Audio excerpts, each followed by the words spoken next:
Sweet. All right, so we're here for another episode. We're calling it Season 3 of the Park City Real Estate Podcast. I'm excited to be joined by Lauren Fielding, also with Berkshire Hathaway Home Services. Hello. Utah Properties. And we're going to be going over a whole slew of things with Lauren today. She's got an awesome listing that we're going to be talking about out in Tuhaye, but she's also got a great history with Park City. And so, Lauren, why don't you just give us a brief introduction of yourself and kind of your real estate background and all of that. Do you want me to start with real estate or Park City in particular? Let's start with your Park City roots, because I know they go deep. Okay, yes, they do go deep. So as you know, my mom's family has very deep roots here in Park City, mining history and background. I had a ancestor who came from Cannon City, Colorado in the 1800s and moved here with his whole family to Park City. So if we as a family had never moved out of Park City, I would have been a 6th generation Parkite and my son would have been a 7th generation Parkite. So lots of historic family homes here in town that we like to walk by and check out.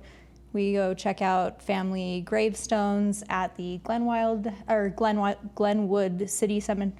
The Glenwood Cemetery over here. Real estate and history. I know, yeah, mixing it all up. And then the Park City Cemetery, and there's also a cool little cemetery back up by Snyder's Mill, but on the other side of the road, back in a neighborhood where we've got a few family members buried up there. That's kind of a historic pioneer cemetery. So okay, so maybe this is an odd question, but we are approaching October. Yes. And so just being with that, you do have these Park City roots. Mm-hmm. Are you familiar with some of the haunting, ghost type stuff that goes on in Park City? Not necessarily, because I know they have a ghost tours somewhere. I've never done one. So they used to do with the Park City Museum and the board that's over the Glenwood Cemetery. They would do their cemetery tour where they'd have actors come and they'd talk about people's history who lives in the cemetery, but they just did that about a week ago now. They've moved it outside of Halloween to be more respectful to the family members that are buried there. Mm-hmm. It is a really cool cemetery though. It's not as old as the Park City Cemetery. A lot of people think that it's older because it has a cooler kind of historic vibe to it. Mm-hmm. If you look at a lot of the headstones, there are many that are super ornate. A lot of older family members are buried in there. So they just moved it outside of Halloween to respect that and kind of preserve the integrity of the cemetery. But I will say that cemetery was started because there were a lot of young single men in Park City around the mining time that were passing away from either work-related or health issues, because medicine wasn't as good back then. And they didn't have a place to be buried or the means to be buried. So that land was donated, and you had to be part of one of the Masonic orders or fraternal orders to be buried there. So we have family members that were in that, and it's a pretty cool little piece of family history. Yeah, I had no idea. And you think about all the people that kind of come in that are new to Park City, we'll probably never know about that kind of stuff. So that's really awesome that that you have that history with Park City, and so just out of curiosity, because you do have that connection, that deep family history connection to Park City, but you can still you don't have to be in Park City, you don't have to live here. This is 100% your choice. You planted in Park City, so why would you say you ended up in Park City, and why do you call it home? To avoid, I don't know if I should avoid being controversial or not. So I grew up in Mesa, Arizona, but we were here anytime school was out. Both my parents growing up in Utah, this is where family was. This is what always brought us back. My folks had a little place on Marsac for a long time, so we would always come stay here. I grew up skiing here. I did Deer Valley Bambi ski school in the winters with all my siblings. When snowboarding became cool, we didn't stop skiing Deer Valley, but transitioned to skiing Park City as well, so we could accommodate the snowboarders in the family, which was awesome. And then we just always enjoyed being up here. We had some family lots back up in Brighton Estates that we would go enjoy with the extended family that was tied to that as well. But eventually I ended up in Portland, Oregon, which is where I formally started my real estate career in the commercial world. And I just realized that Utah weather is better. Portland, as many people know, is very rainy and gray for 9 months out of the year, but Utah has these stunning bluebird days. It'll dump snow and you can go ski powder, and then after that it's lots of sunshine and vitamin D, and being a girl who grew up in the desert, I need that. It's fantastic. And Utah has it. Kind of have the best of yes. Both worlds there. You get your powder days, and so you lived in Portland for a yes, bit. I lived in Portland. There's a few people like from the Oregon area that call here home, but mostly Portland people can like essentially they'll know what I'm talking about. And Portland is fantastic. Mm-hmm. I mean, really amazing food culture. Mm-hmm. You can't walk down the street without seeing just phenomenal establishments to go eat at. If I could eat at Blue Star Donuts every day, I would. Blue Star Donuts? Yes. Noted. Great music scene, great arts and crafts, and just phenomenal makers there. But okay, cool. I couldn't do the I wasn't rain. sure if we were going to start bagging on Portland. Portland is a great place to be. Cool. I just need sunshine. We just need the mountains yes. and Park City yes. and our POW days. Yeah. And what I thought was really cool, just so you said you would come here, you would, growing up, mm-hmm. And I actually, I know a lot of the trails that you can go in Park City Mountain, Deer Valley, kind of Round Valley, all around here, but you're like my go-to if I'm like for trails, like if I'm, yes. so if I'm like looking for trails or, something I'm not familiar with, I'll ask you, so tell us a little bit, like what sort of mountain activities do you like to do? Yeah. Or I guess what's your favorite part of Park City to explore? So I'm not much of a mountain biker, I have to admit, but I do really enjoy trail running, which is funny because I didn't grow up as a quote unquote runner. I mean, I can't run on the road more than a mile without wanting to just lay down and curl up in a ball. Yeah, call an Uber or something. Yes, but when I'm on the trail, I can go for 5, 10 plus miles, and I think there's just something about being up in the mountain air, being in the trees, having a little bit of diversity in your scenery as you're going. Also, I like a little more technical trails too, so I run Armstrong pretty frequently. I love exploring back behind Deer Valley and the Guardsman Pass area. Bloods Lake, they just did the new trail about a year ago. It used to be you'd go park at the hairpin turn and go down, but now you go park at the parking lot and you hike up into it. So you get more scenery that way. It's a more gradual incline instead of the steep trip down and then back up and out, and it's a little longer, so more to enjoy there. I love Iron Mountain, as you know. I think I introduced you to Iron Mountain, right? Yeah, you did, which I just hiked it yesterday. Awesome. Colors there right now are just popping. Yes. Yeah. Iron Mountain has fabulous views. You get up there and you catch the whole shot back up into Thanes and then turn around, and it just opens up to PC Hill in the heart of Park City, which is great. I do hike Round Valley a few times a month with a friend. That's a fun one. Different scenery. You get more of the view up and back to the mountains instead of from the mountains down. And those ones aren't as technical out around Valley, yep. So it's a little bit more easy going. It's a little harder to get disoriented there, so you can go out with friends and family who aren't as used to the trail system. Maybe for you, I always get lost there still. Oh. And then it's easier to turn back to if you have, kids that just are not having a great day on the trail, which happens. So I will say it's mostly in the winter, like when I'm doing my winter runs, throughout Round Valley, I'll get lost. I don't know. Yeah, I get lost on those trails. But yeah, it's a good place to be. Yeah, it's a good place to be. So going back to, all right, so Portland, that's kind of where you started doing real estate. Formally, yes. Formally. Mm-hmm. So commercial real estate specifically is the family business.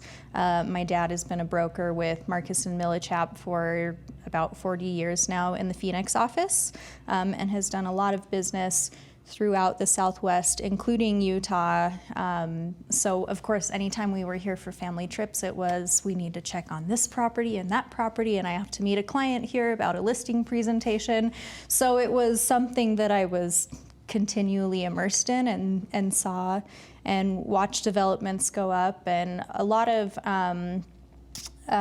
retail properties, multi-tenant retail was specifically the focus. And then he was kind of the apartment king in the Flagstaff area in the late 80s, early 90s. So that's what I watched. Yeah. And so then I formally started with the Marcus and Millichap brokerage in Portland. Great office, some really fantastic teams there. And then when I transitioned to Utah full-time, I took a break from real estate and entered the hospitality business. So I worked with Resorts West, which is/was a phenomenal company, property management, vacation rental company here in Park City. And they were purchased in 2017, I believe, by a company called Natural Retreats. And so worked with them for a little bit, and then the universe told me, it's time, go back to real estate. So I did. So you transitioned, and I think some of the best real estate agents that I've worked with, they do have that background in hospitality. So they're just very in touch with like what people are trying to experience when they come here to Park City. And I've had clients that used Resorts West, Natural Retreats, and they wouldn't go any other way because they have a very, very established, brand. So yeah. So you made that, I guess you made that switch back from hospitality to real estate and to residential real estate, right? Correct.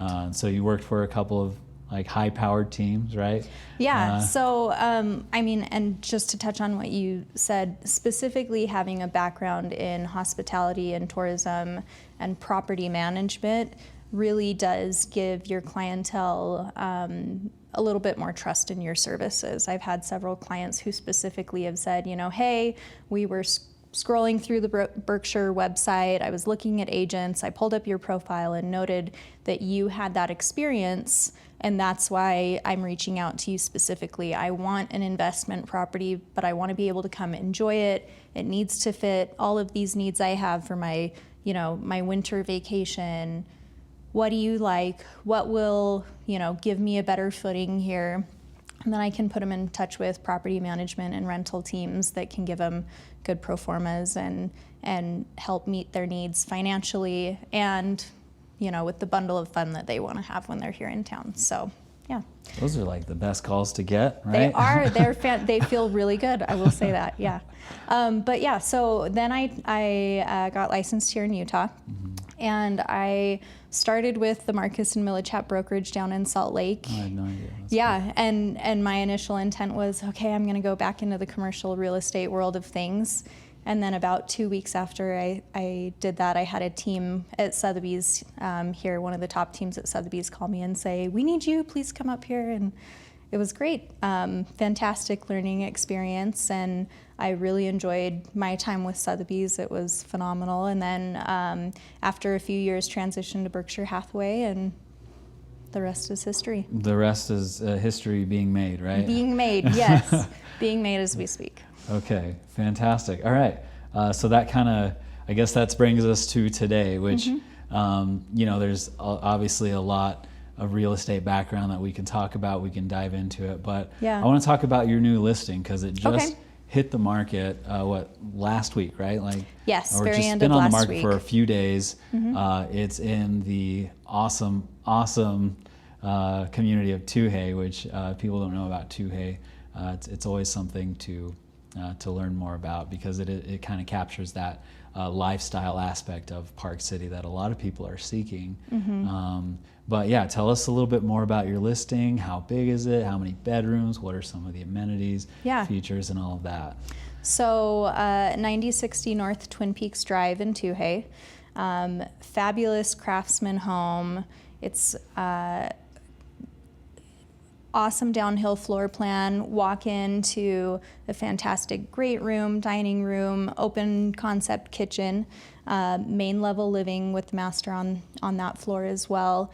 And then your downhill floor plan proceeds to a a large family room downstairs with a huge fireplace, wet bar area, 3 bedrooms, 2 baths on the lower level, and a walkout. Gorgeous views facing the Uintas, facing the back 9 of the golf course.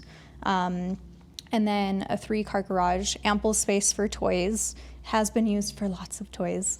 And then over the garage, you have an extra apartment, mother-in-law suite, in-law suite, whatever you'd like to call it. Great for an au pair too, if you have a family that will want, on-site help, live-in help, with a full bedroom, full kitchen upstairs, ample space that's currently being used as kind of the bunk suite right now, which is really fun.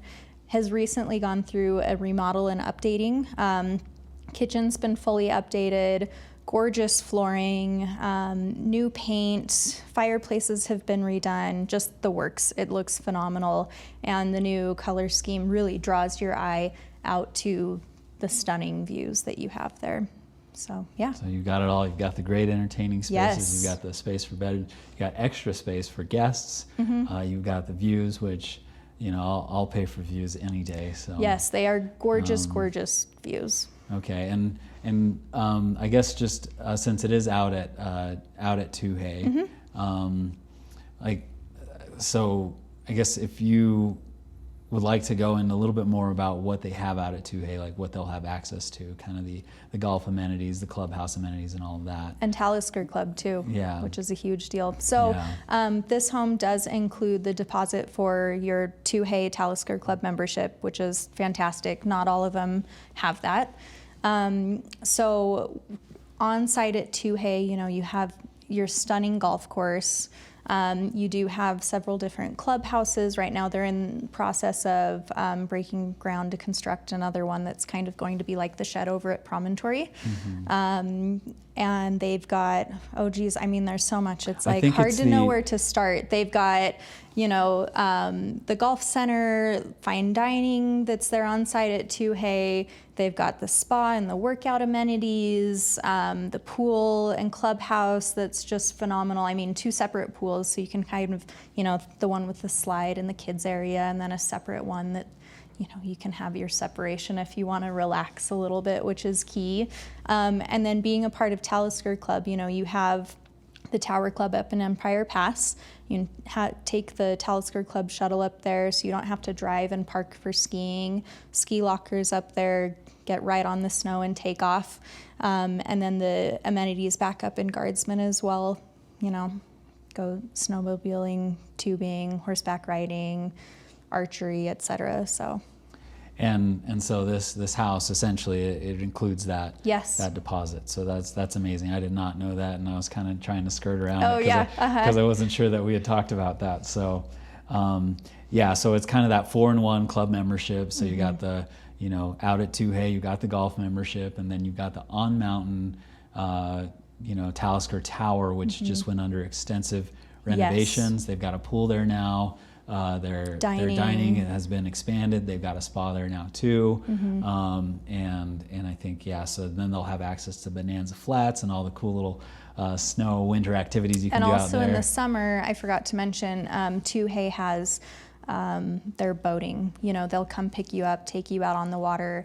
I think they have a Nautique. They've got like a brand new Nautique. I can't remember the model, so but you just book you can book it with them. Yeah. And if you're a family that loves to boat and you have your own boat that you want to bring up, I think it's called the Wasatch Yacht Club, and they will fully stock your boat and then put it in and out of the water. You just show up, and then they have a warehouse down in the south end of Heber and Daniels. So that's just another little fun tidbit to tap into. And then the last part of the membership that we didn't talk about was Courchevel over on Main Street. So that public, it's got the public area upstairs where the public can dine, but then it's also got the club members area downstairs at the Courchevel.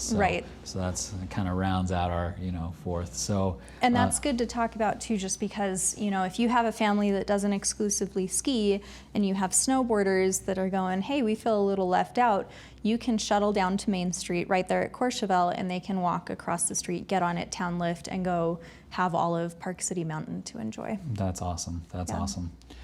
So congrats on the listing. Thank That's you. a great listing. I'm sure there's been a ton of activity. And I guess where's the best place to find out more about you and like get in touch with you, find out more about the listing? What do you want think? Am I giving my phone number Yeah, online? you can give your phone number. Okay. 480-684-0718 is my phone number. And we can also put it in the bio as well. Yeah. And my email is lfielding@bhhsutah.com. Okay. Yeah. Easy enough to remember, but we'll write that down. And I'm here in Park City. Come find me on the trails. Park City, Lauren Fielding. Lauren Fielding, yes. Yeah. And what about social media? Do you have any social media that they can find you at? Yes, I am on Instagram as Park City House Hunter. Park City House Hunter, okay. Yep.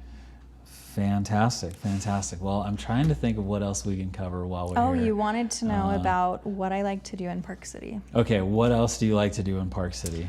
So aside from trail running and hiking and staring at leaves all day, which sometimes hiking with me can take a little longer because I get really distracted by views and not necessarily sometimes the end you'll goal. Stop and like when we hiked Timp and leaves or something. I had to take your phone to take 50 pictures of a ladybug. Yep, yes. So I love to ski and snowboard also, and do that with my son. He has been hiking Jupiter Peak with me, and we love hounding powder on powder days. And I can't keep him out of the trees either. It's a little bit ridiculous, but really fun. His videos are fun to watch. Like when you post those on Instagram. Yeah, he's just like super talented, just fearless. If you want to check him out, he's Ski Blaine on Instagram. There you go, trying to get a little Instagram following going. And you reminded me though, because it's not just like, the recreational activities. You're also involved in a few, or I know you're at least involved in the Summit County Community Gardens, right? Yes. So you do a lot of work with them. Tell us a little bit more about that. So I did some fundraising with them, and they have these amazing garden dinners, dinner in the garden during the summer months, where you get to come and see the garden, see what's going on. They're catered by, they had River Horse, Nosh. I think they had Twisted Fern do one as well. Devonza's did the family one this summer. They had a local entomologist come and do like a honey tasting that you got to come to and enjoy. And it's just a really great community center and 501c3 nonprofit.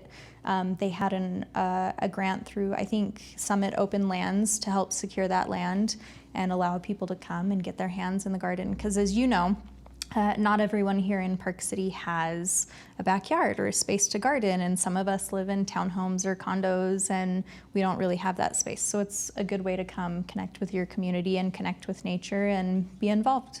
So and Sloan Johnson with the garden. She's fantastic. Johnson with the gardens. Yes. Get in touch with her if you're curious about those dinners, because those dinners were pretty cool. They're rad. Like the evenings are amazing, nice and cool, and live music, great company. Well, and so you mentioned like all those restaurants that kind of came and catered those dinner events. Do you have like a favorite like go-to restaurant here in Park City that you just like forgot to do your dinner or shop for dinner or whatever, so you're gonna go grab something? What does that look like? Oh, I would definitely have to say Nosh. They're newer into town, but the people who run Nosh are not necessarily new to town. It's a fantastic Middle Eastern style cuisine, like great hummus. Their lamb, lamb, falafel, beets. Their pita is light and fluffy, and it's my favorite. Do they call it shawarma or is it shawarma? No, they don't. I don't know. I don't order that. Okay, you don't order the shawarma. I think I had a shawarma. Probably. Yeah, just because of That sounds like something you would do. Yeah, exactly. But fast service, fresh and light, but also filling at the same time. And it's just so different than what's been here in Park City. So it's a really good change to take in as well. Their grab and go is fast and efficient. If you want to dine in, they do have an option for that. They might try to expand soon, which I'm fingers cool. crossed. Yeah, I don't you heard know. it here first. I mean, everybody wants to do more business, but yes, I fully support Nosh. They're awesome. And they do really cool menus around like Jewish holidays too, that you can pick up, like their extended menu items. So they'll have some specialty things that are really good too. Okay, so and I love their latkes. Right here in Park City. Right here in Park City. I think they passed their year anniversary recently, yes, right? they did. Yeah, yep, they're at a year and some odd months now. I think they're here to stay because they bring something that not a lot of other restaurants bring. Well, and to have survived the COVID lockdowns and still be here is really saying something. Yeah. Any other go-to like areas or shops or anything like that, or if someone's coming into town, they like must go to that? I mean, you that's very can't Park pass City? over Main Street. Main Street. Yeah, there's so much shopping, so much fantastic dining, fantastic people watching too. Yes, especially during Sundance. Especially during Sundance. I mean, there's so many great hubs, whether you're down at the Junction or up on Main Street, or Silver Lake Village area. Some of the shops in there, you really can't go wrong. So awesome. Well, unfortunately, I am out of time, Lauren, but I appreciate you taking the time. We'll connect on Woodward stuff next time then. Yeah, we'll connect on Woodward stuff. You are very, very involved. At least Blaine is in going into Woodward. But let's do a quick plug for Woodward. Like what is it about Woodward that makes it so special and makes Blaine enjoy it so much? Oh gosh. Honestly, the staff and the facilities make it what it is. There's some phenomenal coaches there. It's an extreme sports coaching facility, training facility. So they have their indoor foam pit, trampoline, skate, and bike ramps that you can practice new tricks on, learn, progress, and just play around too. It's really fun, and a parkour section that's awesome. They have some great dining there too, quick options during the day. And then outside, they have their own ski hill in the winter. It's a really fantastic place to go learn to ski if you don't want to pay for a ski ticket to go all over Deer Valley or Park City. Huge, wide open learning run, get on the magic carpet and go up. So whether you're a little kid or an adult, it's a fantastic place to learn. And then they have a super pipe they put up in the winter, tons of fun jumps and jibs that you can mess around on too. You'll see a lot of the pros. It's a playground for like kids and adults. Yes, and adults. And then in the summer when the snow melts off, they have a mountain bike course and a pump track and an outdoor skate park that are really fun. Woodward. It's just off of 80, super accessible. The place to be. The place to be. All right, Lauren, well, thank you again. Thanks. Appreciate you joining us for this episode. And I guess we'll be in touch later. Great.